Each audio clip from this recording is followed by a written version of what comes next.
اور مقصد نماز پڑھنے سے آپ کو نجات نہیں ملے گی. نماز پڑھنا جو ہے آپ کی اور خدا کے درمیان ایک کمیونیکیشن ہے، جس میں جیسے دو دوست یا جیسے آپ اپنا دکھڑا بادشاہ کو سناتے ہیں، اپنے باپ سے بات کرتے ہیں، تو بیسیکلی ایسے ہی ہے کہ جب غلام یا نوکر جو ہوتا ہے وہ جانا چاہے مالک کے پاس، تو وہ اس کو کیا کرتا ہے کہ وہ بیسیکلی ڈاکٹر صاحب جب اپوائنٹمنٹ کا سلسلہ ہوتا ہے، یہ ہر اس شخص کے لیے نہیں ہوتا، ٹھیک ہے نا. اپوائنٹمنٹ جو ہے وہ مالک اور نوکر کے بیچ میں، لیکن جب بیٹا، بائبل میں لکھا ہے کہ کوئی بچہ ہے، بیٹا ہے، تو وہ جب چاہے باپ کے پاس جا سکتا ہے. تو نماز جو ہے وہ یہ فرق ہے مسیحیت میں اور باقی تمام ایسی تعلیمات میں کہ ہمارے اعمال نجات پانے کے لیے نہیں ہیں، ہمارے اعمال اس لیے ہیں کہ ہم نجات پا چکے ہیں اور ہم شکر گزاری کے طور پر خدا کی تعریف کرتے ہیں. سو یہ اس چیز کو سمجھنے کی کوشش کریں کہ نمازیں پڑھنے سے نجات نہیں ہے، نجات جو ہے وہ قیمت ادا کرنے سے ملتی ہے.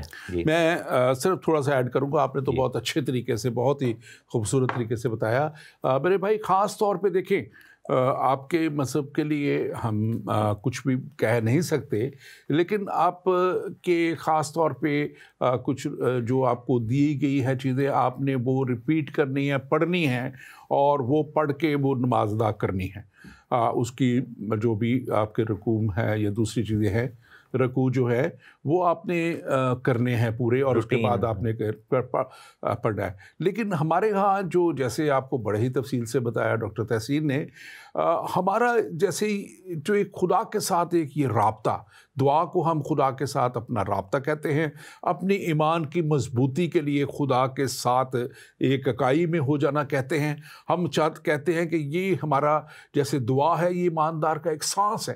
جیسے سانس لینا ضروری ہے اس بدن کے لیے، ویسے ہی ایماندار کے لیے دعا کر کے، یعنی کہ جیسے بتایا گیا، ایک ہمارا رابطہ خدا کے ساتھ بنا رہتا جیسے باپ اور بیٹے اور کی ہم میں گفتگو کسی طرف رخ کا کوئی سمت کا کوئی ایسا ہمارے اوپر وہ نہیں ہے، نہ ہمیں کچھ فرض کی گئی ہیں یہ نمازیں یا دعائیں، لیکن ہمیں یہ ضرور کرنا ہے کہ اپنے خدا کے ساتھ، ایمانداری کے ساتھ، مضبوطی کے ساتھ، اور پھر سچے دل کے ساتھ چلنا ہے. اور یہی ہماری خدا کے ساتھ دعا بھی ہے، یہی ہماری اس کے ساتھ رفاقت بھی ہے، یہی ایک اس کو چیز پسند آنے والی بھی ہے کہ ہمارے قول میں اور فعل میں تضاد نہ ہو. یہ نہ ہو کہ ہم ادھر دعا کر کے اٹھیں اور ادھر ہم جا کے پھر وہی کام کر رہے ہوں جو دنیا کے کام ہیں. تو یہ ہمارا مذہب نہیں ہمیں سکھاتا، یہ ہمیں تھوڑا سا ڈفرینٹلی ہم اس کو دیکھتے ہیں. پاسٹر تحسین، آپ فیوچر کی طرف پڑھتے ہوئے، کیونکہ یہ کتاب جو ہے یہ اس وقت میں جو نیئر فیوچر میں باتیں ہونے والی تھیں اس کو بتایا، جس کا ہم نے ذکر کیا کہ وہ یہ 500 غالباً 65 کے دور میں یہ سارا کچھ لکھا گیا، اور پھر یہ کرتے کرتے 300 400 اور پھر 200 300 وہ مقابین کا دور اور لڑائیاں اور وہ جنگیں، ساری کچھ ہر چیز، وہ بادشاہوں کا آنا، سب کچھ بالکل ان ڈینیل کے جو خواب اور رویا کے تعلق سے، نبوتوں کے تعلق سے جو لکھی ہوئی ہیں اس تعلق سے ہوا. اور پھر ہم دیکھتے ہیں کہ اب اس میں کچھ اور بھی لکھا ہوا ہے جس کے تعلق سے ہم نے پچھلے ایک پوری سیریز کی ہے اخیر زمانہ، اور ہم نے کی بک آف ریویلیشن میں جو یسوع مسیح نے مکاشفہ دیا اپنے شاگرد یوحنا کو.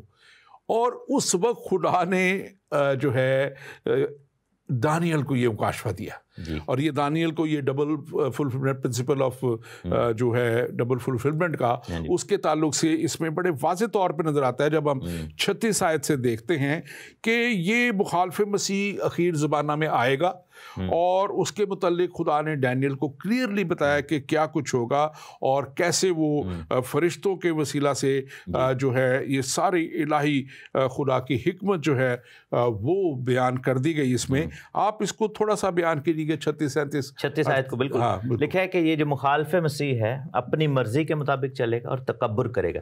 اب بات یہ ہے کہ اپنی مرضی کے مطابق چلنے کا مطلب ہے خدا کی مرضی کے اگینسٹ چلنا ہے، کیونکہ بائبل میں لکھا ہے کہ انسان کی نہیں بلکہ خدا کی مرضی پوری. دیٹ مینس کہ وہ، اور تکبر جو ہے وہ ہم دیکھتے ہیں کہ ابلیس کا وہ سب سے بڑا گناہ یہی تھا، اور شیطان نے غرور کیا. دیٹ مینس کہ ابلیس اس میں سمایا ہوگا. Spirit of Antichrist is basically spirit of devil and spirit of Satan. پھر یہاں پر لکھا ہے کہ وہ سب معبودوں سے اپنے آپ کو بڑا بنائے گا، مینس کہ وہ اپنے آپ کو جو ہے خدا ڈکلیئر کر دے گا, اور that is going to happen because شروع میں وہ نہیں کرے گا ڈکلیئر, کیونکہ یہودیوں کو قابو میں کرنے کے لیے, یہودیوں کو ڈسیو کرنے کے لیے بیسیکلی وہ کیا کرے گا کہ وہ ہیکل بنا کر ان کو دے گا پہلے 3.5 سال, اور قربانیوں کی اجازت بھی دے گا, اور یہودی جو ہیں وہ اس چیز میں اس کے پیچھے چلیں گے. لیکن اس کے بعد ہم دیکھتے ہیں کہ وہ سارا کچھ چینج کر کے, جیسے اینٹیوکس اپیفنس نے اپنے آپ کو اپیفنس کہا تھا, مینس کہ میں گاڈ ہوں, یہ بھی یہی ڈکلیئر کرے گا, وہی چیز ریپیٹ ہوگی. اور پھر لکھا ہے کہ سب معبود سے بڑا بنے گا اور الہوں کے الہ کے خلاف بہت سی حیرت انگیز باتیں کرے گا. بہت سی حیرت, مینس کہ خداوندوں کا خدا, بادشاہوں کا بادشاہ, خداوندوں کا خدا کون ہے؟ ریولیشن چیپٹر 19 میں, بک آف ریولیشن مکاشفہ پرکاشت واقعہ 19ویں چیپٹر میں لکھا ہے کہ یہ یسوع مسیح کا ٹائٹل ہے, خداوند یسوع مسیح ناصری کا, کہ الہوں کا الہ, گاڈ آف گاڈز جو ہے وہ. اور پھر لکھا ہے کہ اور اقبال مند ہوگا. یہ ضرور سمجھنا ہے کہ خدا نے اس کو ٹائم دیا ہے کہ وہ 3.5 سال تک اقبال مند ہو, اس کو کوئی قتل نہیں کر سکے گا. تو لکھا ہے کہ یہاں تک کہ قہر کی تسکین ہو جائے گی, کیونکہ جو کچھ مقرر ہو چکا ہے واقع ہوگا. اس کو سمجھنا بڑا ضروری ہے کہ لوگ سمجھتے ہیں کہ جی میں یہ جو مخالف مسیح ہے, دجال ہے, اس کو ہم مار گرائیں گے. نہیں, اس کو ٹائم دیا گیا ہے, خدا نے اس کو الاؤ کیا ہے. تو دیٹ مینس کہ ہمیں بائبل میں اس لیے خدا نے کہا تھا کہ پہاڑوں پر ہے پھر بھاگ جانا, وہاں پہ لوگ جو ہیں اپنے آپ کو اوائڈ کریں اس چیز کو, اور اپنے آپ کو بچائیں, اور خداوند کے ساتھ جو ہیں وہ چلیں. بالکل. اور یہ خاص طور پہ اس وقت کے لیے بائبل مقدس میں بھی آیا, اور اس میں بھی ہم دیکھ رہے ہیں, مکاشفہ میں بتایا گیا تھا کہ اس وقت کے لیے اس کو اختیار دیا جائے گا, ایک تھوڑے وقت کے لیے, جس کو مصیبت کے وہ سالوں میں خاص طور پہ he will have a free hand. لیکن وہ جیسے آپ نے بتایا کہ پہلے 3.5 سالوں میں جو ہے وہ بہت اچھے کام اور بڑے بڑے کام کرے گا, اور دنیا بالکل, اور جیسے یروشلم میں پیس آنا جو آج تک نہیں آ سکا, صدیوں سے نہیں آ سکا, اور وہ اس میں قائم کرے گا. تو ان ساری چیزوں کو اٹریکٹ کر کے پھر جب وہ اپنا بتواں نفس کرے گا, اور پھر وہ اپنی پرستش, اپنی پوجا کرائے گا. تو یہاں پہ لکھا ہے کہ 37ویں آیت اگر 37 میں دیکھیں تو لکھا ہے کہ وہ وہاں پہ لکھا ہے کہ وہ اپنے جو باپ دادا کے معبود, اس کا مطلب ہے کہ اس کا کچھ نہ کچھ یہودیت سے تعلق ہوگا, اور وہ اسی نسل میں سے ہوگا. جب باپ دادا کا ذکر آتا ہے تو وہ اس کو نہیں, بلکہ وہ ایک اپنا سسٹم قائم کرے گا, اور یہاں سے ہی جو ہے وہ ایک بہت بڑا خدا کا پلان بھی پورا ہوگا. اور وہ پلان کیا ہے؟ وہ یہودیوں کو ایک دفعہ پھر سے توبہ کا موقع دینا ہے, اور وہاں سے یہودی, کیونکہ یہودی, میں پہلے بھی اس بات کو کہتا آیا ہوں کہ وہ اپنی ہیکل کے لیے بہت زیادہ پوزیسو ہے, وہ اس کے بارے میں کچھ کمپرومائز نہیں کرتے, اور جب یہ اس پہ سب کچھ کام کرے گا, اور ایک طرح سے بہت بڑی آفر ہوگی اس کی طرف سے کہ میں ہیکل بنوا دیتا ہوں. کیونکہ آپ بھی دیکھیں نا کہ آج بھی اگر یہ اتنا سینسٹیو ٹاپک ہے, وہاں پر مسجد اقصیٰ ہے اور ڈوم آف دا راک ہے, اگر یہودی کہیں کہ ہم نے وہاں پر اپنا کوئی اسٹرکچر بنانا ہے, ابھی تو اجازت بھی نہیں ہے. اگر آپ جانا چاہیں تو یہودی یا مسیحی جو لوگ ہیں ان کو ونس اے ویک, ایک دن 2-3 گھنٹے کے لیے اجازت ملتی ہے, اور آپ وہاں پر جاتے ہیں, اور آپ کو کوئی بائبل, کوئی توریت, کوئی اور کتاب لے جانے, صرف قرآن کی اجازت ہے, اور وہاں پر اسلامک نماز پڑھی جا سکتی ہے.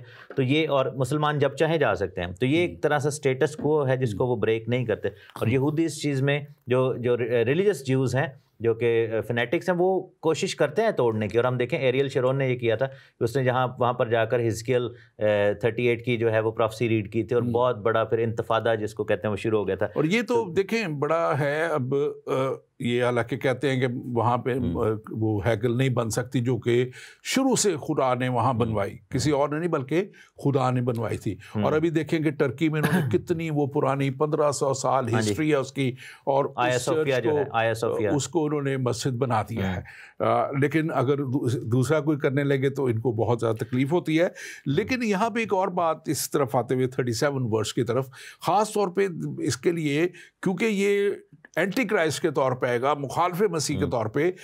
ظاہر ہے اس وقت ہم تو مخالف مسیح کہہ رہے ہیں, لیکن وہ تو اپنے آپ کو اس وقت مسیح ڈکلیئر کر رہا ہوگا, وہ تو اپنے آپ کو مسیح, اور پھر وہ مسیح کا, یہودی بھی اس کو مسیح, اور کیونکہ یہودیوں کے مطابق جو ہے, جو مسیح ہے جو آنے والا ہے, وہ پاک دامن, پاک صاف ہوگا, اور عورتوں کے ساتھ اس کا نہیں. تو اس کے تعلق سے بھی لکھا ہے کہ یہ کسی طرح کا عورتوں کے ساتھ کوئی اس کا تعلق نہیں رکھے گا, اس کی کوئی شادی یا کچھ عورتوں یا بہت سارے لوگ اس معاملے میں غلط انٹرپریٹیشن کر دیتے ہیں. وہ سمجھتے ہیں کہ یہ لکھے نا کہ عورتیں اس کو پسند نہیں ہوں گی یا عورتوں کو اٹریکٹ نہیں ہوگا, تو لوگ سمجھتے ہیں کہ شاید یہ ہوموسیکچوئلٹی کی طرف لے جاتے ہیں, ہے یہ یا ہم ہوموسیکسوئل ہے, لیکن یہ ٹیکنیکلی یہ سینس نہیں ہے.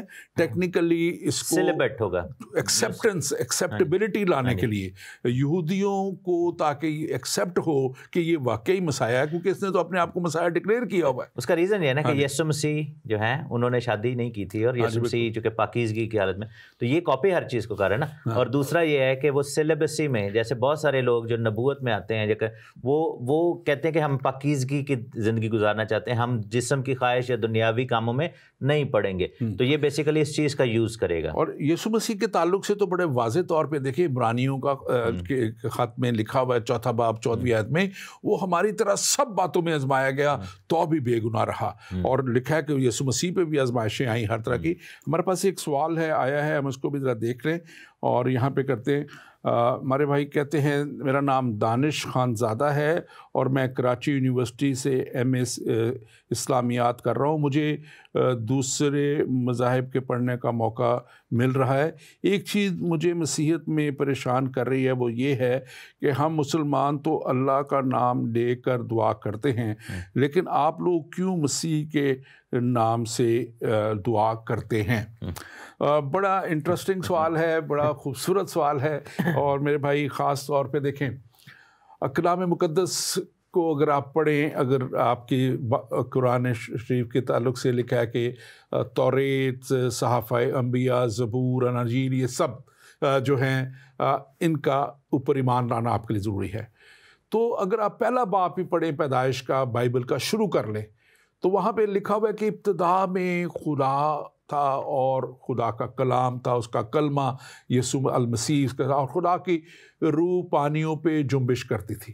یہ تینوں اکنون وہاں پہ ہمیں نظر آتے ہیں, خدا, اس کا بیٹا یسوع اور اس کا روح ہمیں نظر آتے ہیں. پھر اگر انجیل, یوحنا کی انجیل, اس کا پہلا باب اور اس کی پہلی آیت دیکھیں تو لکھا ہے کہ ابتدا میں کلام تھا اور کلام خدا کے ساتھ تھا اور کلام ہی خدا تھا.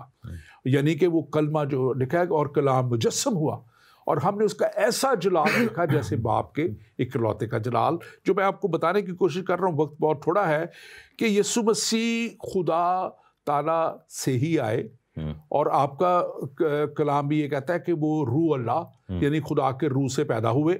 یعنی کہ جو روح سے پیدا ہوا وہ کس کا بیٹا ہوا؟ کسی انسان کا تو ہو نہیں سکتا, تو وہ خدا کا ہی بیٹا, اسی لیے ہم اس کو بیٹا بھی کہتے ہیں. تو جو بیٹا ہے, اگر ہم اس ٹیکنیکل سینس میں بھی لے لیں, تو جو باپ کا ہے وہ سب کچھ بیٹے کا ہے. اور جو باپ میں سے نکلا ہے, یسوع مسیح نے خود کہا تھا, جس نے مجھے دیکھا اس نے باپ کو دیکھا. اور وہ اس نے یہ بھی کہا, یسوع المسیح نے کہا کہ میں اور باپ ایک ہیں. تو جب ہم مسیح سے بات دعا کرتے ہیں, اب کیونکہ جب تک وہ دنیا میں تھے تو وہ ایک کفارہ دینے کے لیے جسم کی حالت میں آئے تھے. دیکھیں ایک بات آپ خاص طور پہ دیکھیں, دنیا میں انسانوں نے خدا بننے کی کوشش کی, لیکن ہماری بائبل میں خدا انسان بن کے آیا, اور وہ انسان بن کے یسوع مسیح کے روپ میں آئے. اور وہ کیونکہ خدا نے خود قربانی ٹھہرائی تھی گناہوں کی معافی کے لیے, اس لیے انہوں نے وہ قربانی صلیب پہ تمام عالم کے لیے, دنیا کے لیے دے دی, تاکہ جو کوئی بھی اس پر ایمان لائے ہلاک نہ ہو بلکہ ہمیشہ کی زندگی پائے. تو اب جب کہ وہ خدا کے پاس اپنی اس جگہ پہ واپس جا چکے ہوئے ہیں, اپنی اس جگہ کو واپس جا کے وہ خدا باپ کے ساتھ ہیں, تو وہ خدا کے پاس جب ہیں تو پھر ہم ان سے دعا کرتے ہیں. کلام میں لکھا ہے ایک پاک ترین مقام ہے, اور جو پاک ترین مقام ہے وہاں پہ کون موجود ہے؟ خدا موجود ہے, اس کا بیٹا یسوع موجود ہے, اس کا خدا کا پاک روح موجود ہے. میں موقع دوں گا بھی اپنے ساتھی پاسٹر تحسین کو بھی, اچھی بات ہے وہ بھی مزید اس میں کچھ ایڈ کریں. لیکن ایک بات میں آپ کو کہنا چاہتا ہوں, دیکھیں آپ اگر یسوع مسیح کی ساری زندگی کا مطالعہ کریں اور اس کلام کو واقعی سمجھنے کی نیت سے سمجھیں اور پڑھیں, تو آپ کو سمجھ آ جائے گا کہ یسوع مسیح اس دنیا میں انسان بن کے آئے تھے, اور ایک اپنا مشن پورا کر کے دنیا کے گناہوں کی معافی کے لیے پورا کام کر کے موت اور قبر پہ فتح پا کے اب آسمان پہ زندہ اٹھائے گئے اور وہاں پہ وہ موجود ہیں. اور ہم زندوں سے دعا کرتے ہیں, ہم مردوں سے دعا نہیں کرتے. آپ پاس میں تھوڑا سا اس میں ایڈ کروں گا جو میری ٹیک ہے. ہم اس لیے اللہ کا نام لے کر دعا نہیں کرتے, کرنا نہیں چاہتے, اس لیے کہ آپ کو اس میں چاہوں گا بھائی آپ تھوڑا خانزادہ صاحب آپ ریسرچ کریں. وہ یہ ہے کہ اللہ بائبل کا معبود نہیں ہے. بائبل کا معبود یہوہ ہے یا یہوے جس کو ہم عبرانی زبان میں کہتے ہیں. تو چونکہ معبود ہی ڈفرینٹ ہے تو قرآن کا معبود اور بائبل کا, اور ریزن یہ ہے کہ دونوں کے ایٹریبیوٹس ڈفرینٹ ہے, دونوں کی سینگز ڈفرینٹ ہے, دونوں کی تعلیم ڈفرینٹ ہے. تو آپ جب کرتے ہیں اللہ کا نام لے کر تو آپ چونکہ اس معبود کے پیروکار ہیں تو آپ کریں, لیکن ہم چونکہ نہیں مانتے تو اس لیے ہم چونکہ یہوے کو مانتے ہیں, یہوہ کو مانتے ہیں, تو اس لیے. اور لفظ یسو جو ہے یہ بیسیکلی عبرانی زبان کا لفظ یہوشوا ہے یا یشوا ہے, جس کا مطلب ہے یہوے دا سیویئر, ٹھیک ہے نا, یہوہ نجات دہندہ.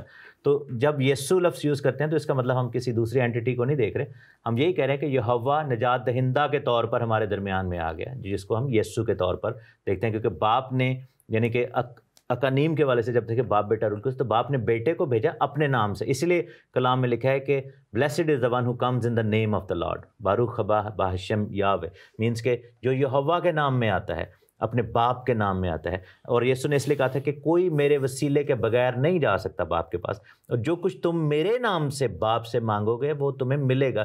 کیونکہ ہم باپ کو بیٹے کا واسطہ دے کر کہہ رہے ہیں, تو جب یہ باپ اور بیٹے کے درمیان کی بات ہے تو پھر ہمیں تیسرے معبود یا چوتھے معبود یا کسی ریجنل گاڈ کو بیچ میں لانے کی ضرورت نہیں محسوس ہوتی. بالکل. اور اس میں آیت آپ کو یہ دے دیتا ہوں, یہ یوحنا کی انجیل, یوحنا کی معرفت لکھی گئی انجیل, اس کا 15واں باب اور اس کی 16ویں آیت ہے, جہاں پہ یسوع مسیح نے خود فرمایا تھا, اور یہ ان کا فرمان ہے اس لیے ہم ان سے مانگتے ہیں. انہوں نے کہا تھا کہ تم نے نہیں بلکہ میں نے تمہیں چن لیا اور مقرر بھی کیا تاکہ تم بہت سا پھل لاؤ اور تمہارا پھل قائم رہے, تاکہ جو کچھ میرے باپ سے میرے نام سے مانگو وہ تمہیں دے.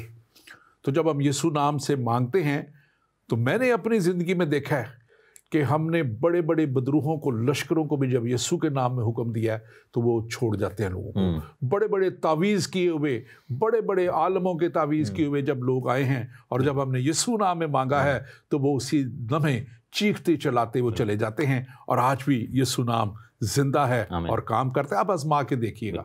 اور کلام میں لکھا ہے یسوع مسیح نے کہا کہ آسمان اور زمین کا کل اختیار مجھے دیا گیا ہے. تو جو اتھارٹی ہے اس سے مانگنا ضروری ہوتا ہے. بالکل. ہمارے پاس چند منٹ رہ گئے, ہم اس کو وائنڈ اپ کی طرف لے کے جاتے ہوئے اب آگے ہم دیکھتے ہیں کہ 39 ورس میں اور آگے تھوڑا سا یہ جو ہے سلسلہ, اس میں ہمیں نظر آتا ہے کہ وہ خاتمے کا وقت وہاں پہ لکھا ہوا ہے کہ وہ جو ہے آئے گا اور اس کے محکوم قلعوں پہ وہ حملہ کرے گا, وہ جو ہے, اور مخالف مسیح اپنی فوجوں کو جمع کرے گا.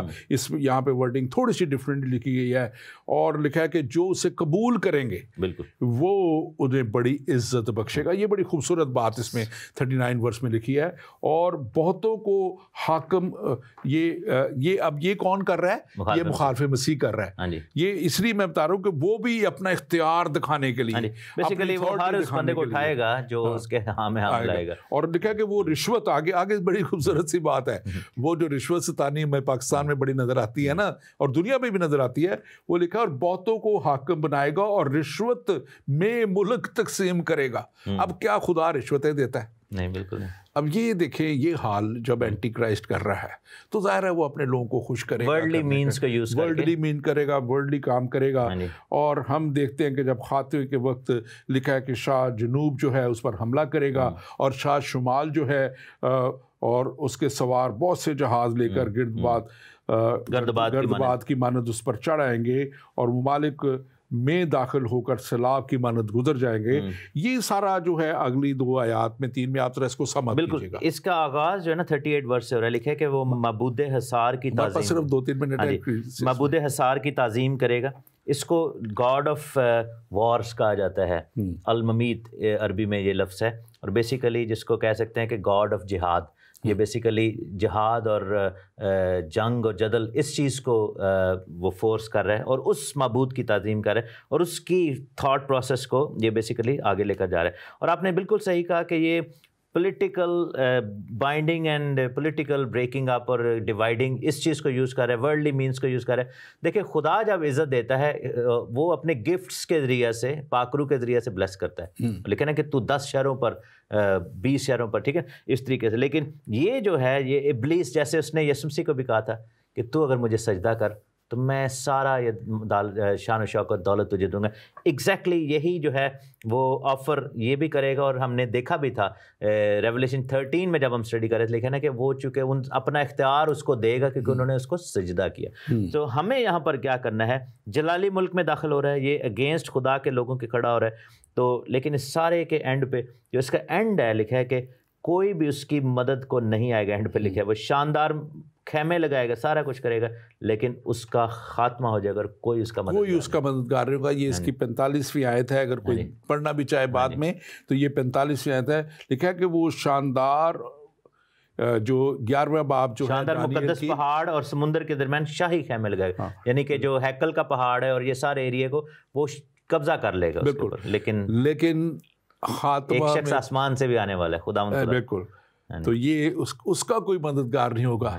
لیکن ہم نے پڑھا کہ ایماندار جو ہیں ان کو خداوند ہمارا خدا جو ہے وہ مکمل طور پہ اپنی پناہ میں لیتے ہوئے ہمیشہ کی زندگی میں شامل کرے گا, بلکہ ہمیشہ کی زندگی سے پہلے اسی زندگی میں, اسی دنیا میں 1000 سالہ بادشاہت میں شامل کرے گا. اور یہ میری مدد نو رب جن نے دھرتی آکاش بنایا. Thank you very much. God bless you. اور ناظرین, ہم یہ کتاب مقدس کی باتیں آپ تک اس لیے پہنچاتے ہیں کہ آپ صرف یہ نہ سمجھیں کہ یہ پرانے عہد نامے کی کتابوں کا کوئی تعلق نہیں ہے. یہ پرانا عہد صرف اس لیے کہا گیا کہ یہ پہلے لکھا گیا اور یہ پہلے تھا, اور خدا نے پھر اپنا جب بیٹا یسوع مسیح کو بھیجا, اپنے بیٹے یسوع مسیح کو بھیجا, تو یسوع مسیح نے خود کہا تھا جب انہوں نے اپنی آخری فسح جو اپنے شاگردوں کے ساتھ جب وہ عید فسح کا آخری وہ کھانا کھا رہے تھے, تو انہوں نے جب روٹی لی اور اس کے بعد پیالہ لے کے انہوں نے کہا کہ یہ میرے عہد میں, یہ میرا نیا عہد ہے تمہارے ساتھ میں, میرے عہد میں نیا ایک تمہارے ساتھ میں باندھتا ہوں. جب کبھی میری چاہو یہ میری یادگاری میں یہی کیا کرو. اور یہ نیا عہد اس لیے اس کو نیا عہد نامہ کہا جاتا ہے کہ یہ ایک نیا عہد ہمارے لیے باندھ دیا گیا. اس پرانے ساری کتابوں میں ایک پرانا عہد تھا جو ابراہیمک عہد تھا, جو نوح کے ساتھ عہد ہوئے, جو اوروں کے ساتھ عہد ہوئے, لیکن ابراہیمک عہد کی تکمیل ہمیں یسوع مسیح میں نظر آتی ہے, کیونکہ ابراہیم سب قوموں کے لیے, سب دنیا کے لیے جو ہے برکت کا باعث نہ بن سکا تھا, لیکن یسوع مسیح اور اس کا کفارہ تمام دنیا کی برکت کے لیے, تمام دنیا کی نجات کے لیے, تمام دنیا کی گناہوں کی معافی کے لیے وہ خون کوہ کلوری پہ بہا دیا گیا. اور یسوع مسیح میں اس ابراہیمک عہد کی بھی جو ہے وہ تکمیل ہوتی ہے. اور آج ہم نے یہاں پہ بک آف ڈینیل میں اس ڈینیل کی کتاب کے 11ویں باب میں دیکھا کہ کیسے اس وقت کے لیے بھی جو چند 100 سال بعد ہونے والا تھا, وہ سب کچھ بھی جو رویا میں خواب میں دکھایا گیا وہ پورا ہوا. اور پھر 36 آیت سے آگے تک جو آنے والے وقت میں اخیر زمانہ کے لیے, کیونکہ اس کو کہا گیا کہ یہ رویا جو ہے یہ آخر وقت کے لیے ہے جو ابھی آنے والا ہے, اور یقیناً وہ وقت جلد آنے والا ہے کیونکہ ہم اس کے سب آثار دیکھتے ہیں. اور آج ہم خاص طور پہ آپ کو یہ کہنا چاہتے ہیں کہ آپ کے لیے یہ موقع ہے, آپ کے لیے یہ وقت ہے, آپ کو خدا نے اس دنیا میں وقت دیا ہے, اس کے بعد موقع نہیں رہے گا.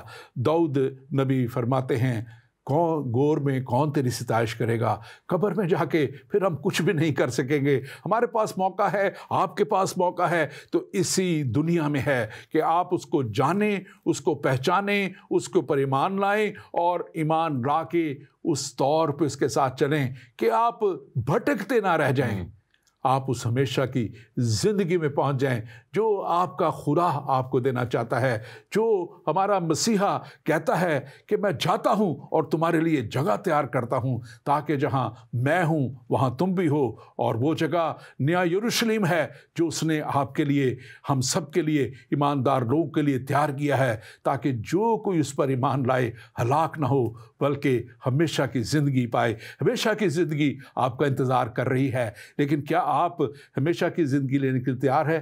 خداوند آپ کے ساتھ ہو، خداوند آپ کو حکمت اور دانائی دے۔ آمین۔